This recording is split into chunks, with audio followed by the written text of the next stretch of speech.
Hello friends, welcome to Behind the Shadows, a new way of telling stories. The afternoon was heavy with gray clouds when we arrived at the abandoned farm. The air felt denser as we approached the old farmhouse, and I couldn't shake the chill running down my spine. Ethan, always enthusiastic about the paranormal, walked ahead, gesturing as he recounted the story of the former owner who, according to legend, vanished without a trace. They say he made a pact with dark forces, he said, his eyes sparkling with excitement. No one knows what really happened, but people claim to have heard screams at night. Sarah, next to him, rolled her eyes. That's just a story to scare kids. Let's see if we can find any concrete evidence that this farm is haunted. Kevin, the storyteller of the group, grinned. But what if it's true, Sarah? Just imagine the stories we could tell afterwards. Mia, who had been quiet, gazed at the house with a distant expression. I knew she had a past tied to this place, but I never questioned her about it. The atmosphere felt incredibly heavy, as if the farmhouse itself were watching our movements. As soon as we crossed the threshold, a horrifying creak echoed, and I wondered if it was the sound of the old wood or something more. The interior was covered in dust and cobwebs, with old objects scattered everywhere. Look at this! Kevin shouted, pointing to a broken doll lying in a corner. How creepy! Sarah laughed, but Mia was entranced, her eyes fixed on the doll. I feel something strange here, she murmured. It's just an old doll, Sarah replied, but there was a slight tremor in her voice. These stories are just a waste of time. But what about the screams at night? Kevin interjected, the seriousness of his words bringing a momentary silence. People don't just make that up. With the sun setting, we decided to set up camp in the living room. Lanterns were lit, and cameras turned on, with excitement in the air blending with tension. We're going to capture something amazing tonight, Ethan declared, but before we could settle in, a sudden noise echoed through the walls, causing everyone to fall silent. The sound seemed to come from upstairs, and the heavy atmosphere intensified. Mia, do you feel this? I asked, noticing that her expression had changed. She shook her head slowly, and I knew there was something more in that farmhouse than just stories. We need to stay alert, she said, her voice low and tense. Whatever was there seemed to be watching us, and the night had barely begun. The night was darker than I had expected. The wind whispered through the cracks of the old farmhouse, creating an almost palpable atmosphere of tension. We were all sitting in a circle, lanterns lit, when Ethan decided to review the camera footage. He leaned forward, his eyes fixed on the screen as Kevin and I exchanged nervous glances. Look at this! Ethan exclaimed, his voice barely a whisper. The image showed a shadow, an indistinct shape gliding quickly down the hallway. My heart raced. Did you see that? He turned the camera toward us, the image still shaking on the screen. It looks like a trick of the light, Sarah said, crossing her arms, trying to maintain her skeptical stance. We must be imagining things. It's not just that, Sarah, Kevin replied, his voice low. These stories about the farm. They're not just legends. There's something here. I could see the unease on his face. But we should leave, I suggested, my voice hesitant. If there is really something here, maybe we shouldn't provoke it. However, curiosity was like a magnet pulling me closer to the mystery. Let's stay a little longer, Ethan insisted. We need to understand what's happening. He seemed so determined, so passionate about uncovering the truth that I couldn't resist. That night, as we tried to sleep, the nightmares began. I found myself in a dark maze, surrounded by shadows. When I woke up gasping, I noticed Mia sitting in the corner, her gaze distant. I had a vision, she murmured. The figure of the old owner. He was telling me something. A secret. A secret? Sarah let out a nervous laugh. That's just your imagination, Mia. I'm not joking, Sarah. Mia shot back, her eyes shining with intensity. He's warning me about something very serious. Let's focus on the recording, Ethan suggested, trying to ease the tense atmosphere. But I knew something was forming there, something that transcended Sarah's skeptical logic and Ethan's curiosity. The shadows were closing in, and we were just puppets in a game long forgotten. The next morning, while we explored the house for answers, we found an old diary hidden in a loose wall. The cover was dusty, but when I opened it, a shiver ran down my spine. The pages spoke of rituals and dark practices. This is serious, I murmured as the group gathered around me, the tension growing with every word I read aloud. We need to find out what happened here, Ethan said, determination palpable in his voice. And if this leads us to what happened to the owner? The idea made me tremble. The farm's past seemed to be intertwining with our present, and with each passing moment, the feeling of being watched intensified. The decision to investigate the basement felt inevitable. The darkness of the basement was oppressive, and as we ventured deeper, a chill ran down my spine. The walls were covered in strange symbols, as if an ancient language was whispering secrets in a tongue I couldn't understand. Mia was silent, her eyes lost somewhere far away, and I could feel that something was hitting her. "Ethan, are you seeing this?" I asked, unable to tear my gaze away from the grotesque drawings. "Yeah, I see it. It's sinister," he replied, his voice barely above a whisper. Mia began to tremble. "It's not safe here," she said, her voice shaky. "I feel a presence. Something is watching us." Kevin, always the jokester, tried to lighten the mood. "Maybe it's just a lost cat," he said, forcing a laugh, but the nervousness in his eyes couldn't be ignored. A sudden crash echoed through the basement, as if the very ground was splitting open. Kevin, Ethan, and I bolted toward the stairs, but I noticed Mia wasn't following us. I looked back and saw her standing still, fixated on a wall. "Mia, let's go," I shouted, but she seemed hypnotized.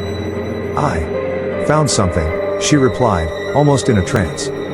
"You're losing it, we need to get out of here." Ethan pulled my arm, but something in Mia's expression made me hesitate.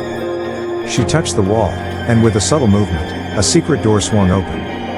"I need to see what's in here," she said, and before I could protest, she stepped inside. "You can't stay here alone," I yelled, but the echo of my voice was swallowed by the darkness of the basement. Outside, Kevin and I exchanged worried glances. "We should go back for Mia," I suggested, but a deep fear began to settle in my bones. What could she find in there? "Wait," Kevin said, almost in a whisper.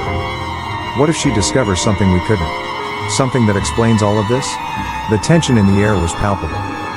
We had to choose between curiosity and fear, but before we could reach a consensus, a scream pierced the silence.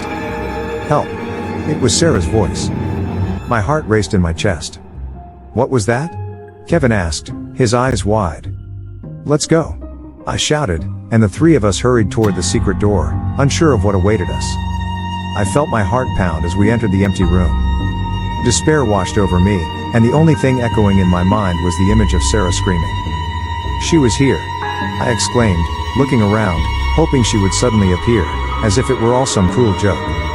"She must have left and hidden," Kevin suggested, but his voice trembled, and I knew he was starting to doubt too. Mia, with her distant and focused gaze, seemed to be in a trance. "No, it's not safe. Something evil is here," she said, her voice barely a whisper. I stared at her, confused. "How can you be sure? It could just be our imagination." Her gaze, however, was firm. "I can feel it. We need to find her." We returned to the campsite, but the atmosphere felt heavy, as if the air was charged with electricity. Ethan, ever the optimist, suggested, "Let's do a seance. If there's a presence here, we can communicate with her." Sarah hesitated, but curiosity won out. "Okay, let's do it," she said, her voice revealing a mix of fear and determination. With candles lit in a circle on the ground, we sat down, hands clasped together. The air grew colder, and I could feel the tension rising. "If anyone is here, manifest yourself," Ethan said, his voice almost echoing. The silence was deafening until, suddenly, a cold breeze swept through the area, extinguishing some of the candles. "I don't like this," I murmured, trying to ignore the chills creeping up my spine. Mia closed her eyes and began to murmur something, as if she were in a trance. "We have to listen," she said. Then, a faint and distant voice began to form in the air. "I am trapped. Trapped by a pact." The tension escalated, and the temperature plummeted. I looked at my friends' faces, they were as pale as the walls of the farmhouse. "Who are you?" I asked, my voice trembling. "I am the owner, and the souls that have left are with me." The revelation hung in the air, heavy and dark. What had we awakened? Fear morphed into a deep unease, and I realized we were about to step into territory we couldn't control. The atmosphere in the farmhouse was thick with tension. The daylight was fading fast, and the spirit's warning still echoed in my mind. "We need to leave before night falls again." The urgency in her voice was palpable, and I felt that if we didn't act, we could become just another part of those dark legends. "We need to help the trapped souls here," Mia insisted, her eyes shining with a determination I couldn't ignore. They deserve freedom. I looked at the others, hoping they would agree, but Sarah's expression was one of disdain. This is crazy. We can't risk our lives for ghosts. Sarah, you saw what happened in the secret room. This is real. Ethan replied, his voice full of concern. If we're still here when night falls, I don't know what might happen. Kevin, always the mediator, intervened. Maybe there's a way to help these spirits while keeping ourselves safe. A ritual could release their pain and protect us at the same time. The idea of a ritual made me nervous, but at the same time, a part of me wanted to help, not just for ourselves, but for those who were trapped here. As we debated, night finally fell, and the darkness seemed to wrap around us like a heavy cloak. We were 4 friends in an unknown place, surrounded by secrets and shadows. With a mix of anxiety and determination, we began to prepare the ritual, following the instructions we found in the diary of the ancient owner. However, as the first chant started to escape our lips, a strong wind blew, causing the windows to rattle. Objects began to move on their own, and distant screams echoed through the air. What's happening? Sarah shouted, her disbelief now mixed with fear. The figure of the owner seemed to emerge from the shadows, his eyes glowing with uncontrollable fury. We need to keep going. I shouted to the group, trying to maintain my courage amidst the chaos. The malevolent presence intensified, and I could feel the biting cold of its anger. What had once seemed like an adventure had now turned into a fight for survival. Time was running out, and the only thing we knew was that the freedom of the souls depended on us. The tension grew, and I wasn't sure what would come next. The air was heavy, almost tangible, as the ritual unfolded before us. The flames of the candles flickered, casting dancing shadows on the walls of the basement. Mia, her eyes closed and voice trembling, began to chant the words she had found in the diary. I could feel the tension rising with each passing second, and the cold that settled around us seemed to want to swallow us whole. We need to focus. I shouted, trying to keep everyone grounded. I looked at Sarah, who was pale but determined. This is our only chance. What if it doesn't work? What if this is all just an illusion? She shot back, her voice laden with doubt. We have to believe, Sarah. Kevin replied, his voice steady. He always knew how to calm the nerves. If we don't believe, he will win. Then, with a deafening scream, the spectral figure of the farm's owner appeared, shrouded in shadows, his empty, ravenous eyes fixed on us. What had once seemed like a majestic man was now an image of despair and rage. You shouldn't be here. He growled, his voice echoing like thunder. You have no idea what you're dealing with. In a moment of clarity, Mia looked directly into the creature's eyes. You can't trap us with your fears. She shouted, her voice resonating with a strength I didn't know she had. Your sacrifices didn't give you power, they made you a prisoner. The figure hesitated, and in that instant, I realized that the truth was about to emerge. The ancient owner, who had fed off fear and pain, was now being confronted.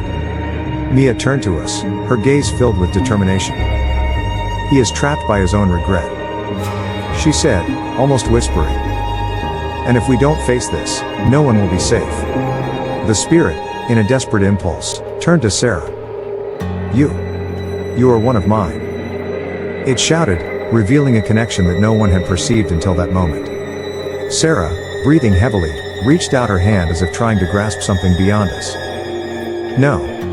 I am not you. She declared, her words firm and filled with emotion. I do not carry that pain. Slowly, she began to accept what had been hidden, the pain of her ancestry, and the truth that the guilt was not hers to bear. I will not let you continue this cycle of pain. I set myself free. And, in an act of courage, Sarah embraced her past, breaking the chains that bound her. The spirit finally let out a heart-wrenching scream, and the candlelight erupted into blinding brightness. I felt a wave of energy sweep through the space, and in an instant, everything calmed. When the light faded, the farm seemed transformed. The atmosphere, once heavy with darkness and despair, now radiated a peace we had never felt before. We, relieved and exhausted, embraced one another, knowing we had triumphed. But as we left the farm, something nagged at me. A new group of curious onlookers was approaching the gate, and somehow, the story seemed far from over. Is this story not over yet? Leave your comment and subscribe to the channel. Enjoy and see other stories on the channel. See you in the next story, if you dare.